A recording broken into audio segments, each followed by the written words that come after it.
Fourier series part 2 0,2l அப்படிங்கிற ஒரு இன்டர்வலில் ஒரு ஃபங்க்ஷனை, ஒரு பீரியாடிக் ஃபங்க்ஷனை எப்படி ஃபோரியர் சீரிஸில் ரெப்ரசென்ட் பண்ணலாம் அப்படிங்கிறதுக்கான ஃபார்முலா தான் இப்போ நம்ம பார்க்குறது.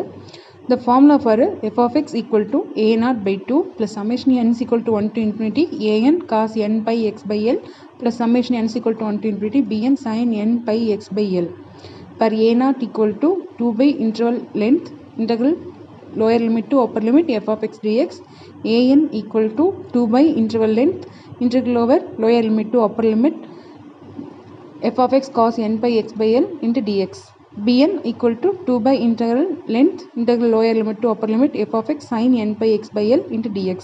இதில் a0 an bnங்கிறது Fourier coefficient. The interval length அப்படிங்கிறது டோட்டல் இன்டர்வல் 0 to 2l ஓட டிஃப்ரென்ஸ் 2l minus 0 அப்படிங்கிறது தான் 2l.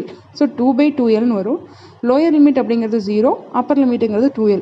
ஸோ இதெல்லாம் சப்ஸ்டியூட் பண்ணி ஃபங்க்ஷன் அப்படிங்கிறது கிவன் கொஷனில் என்ன பீரியாடிக் ஃபங்க்ஷன் கொடுக்குறாங்களோ அதை சப்ஸ்டியூட் பண்ணி நம்ம a0 an bn ஃபைன் பண்ணி அந்த வேல்யூஸை a0 an bnோட வேல்யூஸை f of xல் சப்ஸ்டியூட் பண்ணோம் அப்படின்னா நம்மளுக்கு கிவன் ஃபங்க்ஷனோட ஃபோரியர் சீரிஸ் இந்த இன்டர்வல் 0,2l கிடச்சிடும்.